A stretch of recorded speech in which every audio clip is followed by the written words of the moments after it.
Hello साथियों, नमस्कार। स्वागत है आप सभी का आपके अपने चैनल डीपी एस्ट्रो में। इस वीडियो का शीर्षक रहने वाला है जन्म कुंडली में प्रेम विवाह के योग। जातक या जातिका की जन्म पत्री में वो कौन से योग होते हैं जिसे जातक प्रेम विवाह करते हैं, आज हम जन्म कुंडली पर देखेंगे। तो आपकी जन्म कुंडली 12 खाने की होती है ऐसी, और आपके पहले भाव में, ये आपका भाव है, पहले भाव में 1 से लेकर 12 तक कोई भी राशि लिखी हो सकती है। हमने यहाँ काल पुरुष की आदर्श जन्म कुंडली ली है। आपके यहाँ पर 1 से 12 तक कोई भी संख्या लिखी हो सकती है, लेकिन भाव ये पहला रहेगा। 1 से 12 तक भाव होते हैं।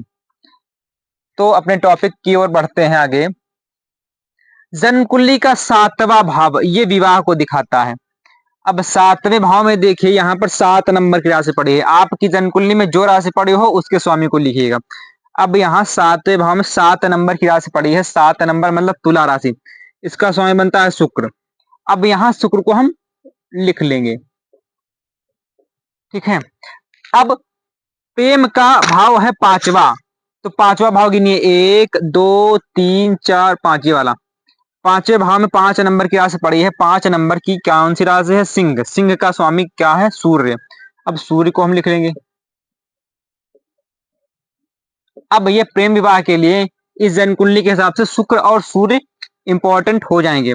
आपकी जन्म कुंडली में पंचमेश जो हो, सप्तमेश जो हो, उनको लिखिएगा।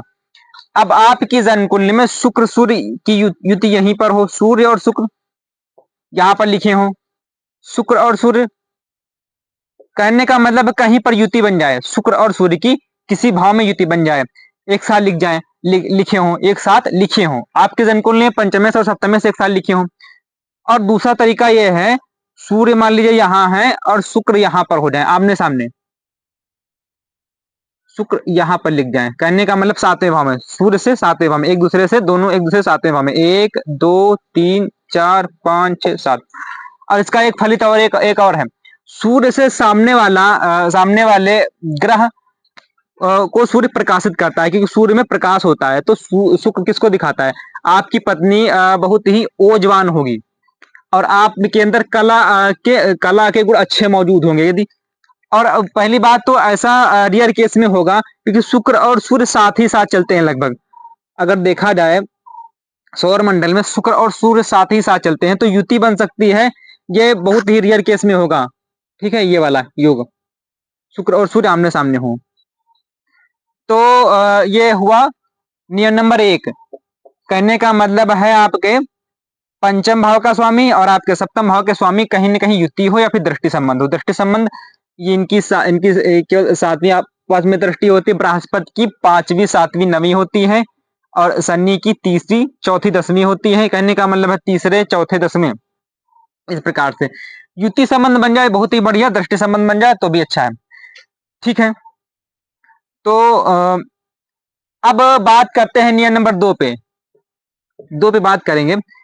आपकी जन्म कुंडली में मंगल किसी स्त्री की जन्म कुंडली में मेल एनर्जी को दिखाता है। कहने का मतलब है वो मंगल जिस स्त्री का अच्छा होगा, वो मंगल जो है स्त्री की कुंडली में पति को दिखाता है, पति का कारक ग्रह है। और इसी प्रकार से पुरुष की जन्म कुंडली में शुक्र जो है स्त्री कारक ग्रह है। और जन्म कुंडली में मंगल शुक्र अगर आपस में संबंध बना रहे हैं तो स्त्री और पुरुष का अट्रैक्शन एक दूसरे के प्रति फिजिकल अट्रैक्शन अच्छा रहेगा। यदि मान लीजिए ये सूर्य शुक्र की युति है, पंचमेश सप्तमेश की युति है और मंगल शुक्र का संबंध नहीं है, तो फिजिकल अट्रैक्शन इतना अच्छा नहीं रहेगा। लेकिन मंगल शुक्र का संबंध यदि है, युति है जन्म कुंडली में और पंचमेश सप्तमेश की युति है, तो ऐसे जातक का आपस में अंडरस्टैंडिंग अच्छी रहेगी और फिजिकल अट्रैक्शन बहुत ही अच्छा रहेगा। अब मंगल सूर्य का संबंध कैसे बन सकता है? मान लीजिए मंगल आपका यहां बैठा है, तो मंगल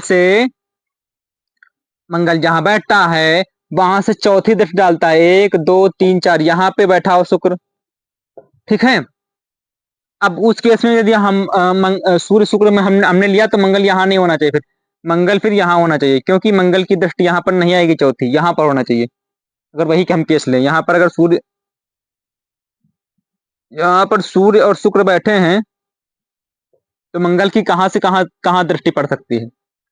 मंगल की यहां से पड़ सकती है, चौथी दृष्टि, 1 2 3 4 यहां पर पड़ेगी, ठीक है, चौथी दृष्टि से डाल सकता है।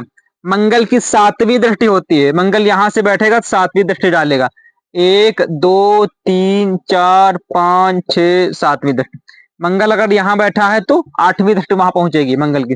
मंगल की दृष्टियां होती हैं चौथी, सातवीं और आठवीं। तो अपन जहां बैठा होगा वहां से चौथे भाव को प्रभावित करेगा। चौथे भाव में यदि युति है 1 2 3 शुक्र बैठा है तो उसको मान लीजिए प्रभावित करेगा। अगर शुक्र से सातवें मंगल बैठा है तब भी शुक्र को प्रभावित करेगा। और शुक्र से मंगल आठवें बैठा है, कहने का मतलब है मंगल अपनी आठवीं दृष्टि से शुक्र को प्रभावित करेगा। 1 2 3 4 5 6 7 8, क्योंकि मंगल की आठवीं दृष्टि है। कहने का मतलब मंगल से यदि शुक्र आठवें भाव में बैठा है तो मंगल उसको प्रभावित करेगा। कहने का मतलब ऐसे जातक का आपस में फिजिकल अट्रैक्शन अच्छा होगा। कहने का मतलब है पंचमेश और सप्तमेश की युति हो, दृष्टि संबंध हो और जन्म कुंडली में मंगल और शुक्र का आपस में संबंध बन रहा हो। शुक्र की केवल सातवीं दृष्टि होती है तो शुक्र भी यहाँ पर संबंध बनाएगा, तो बहुत ही प्रगाढ़ संबंध बनेगा। एक संबंध और होता है चंद्रमा। चंद्रमा मन है। यदि चंद्रमा और आपकी जन्म कुंडली में, नियम नंबर 2 हो गए शुक्र और मंगल की युति हो या दृष्टि संबंध, ठीक है। अब आगे चलते हैं, एक नियम और है, यदि एक भी नियम लग रहा है तो प्रेम विवाह के योग हैं, यदि सारे नियम लग रहे हैं तो प्रगाढ़ता और बढ़ जाएगी। चंद्रमा है मन, यदि चंद्रमा आपके सप्तम स्थान में हो, 7 में, यहां पर आपका पंचमे से बैठ जाए सूर्य, सूर्य यहाँ नीच का हो जाएगा, लेकिन यहाँ शुक्र भी बैठ जाए आपका सप्तम स्थान का स्वामी, तो यहाँ नीच भंग होगा शुक्र यहाँ सूर्य का, क्योंकि यहाँ एक नियम है नीच भंग राजयोग। किसी राशि का जिस जिस राशि में कोई ग्रह नीच का होता है उसी में उसका राशि स्वामी अगर बैठता है तो उस नीच वाले ग्रह का नीच भंग हो जाता है।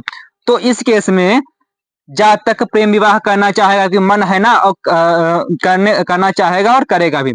ये नियम नंबर 3 हुआ। कहने का मतलब चंद्रमा पंचमेश और सप्तमेश इनकी युति है तो जातक प्रेम विवाह करना चाहेगा। अब ये तीनों अगर नियम लग रहे हैं तो 100% आप कह सकते हैं जातक का प्रेम विवाह होगा। अब मैंने दृष्टियों की चर्चा की थी बीच में, उनको बारे में कुछ देख लेते हैं।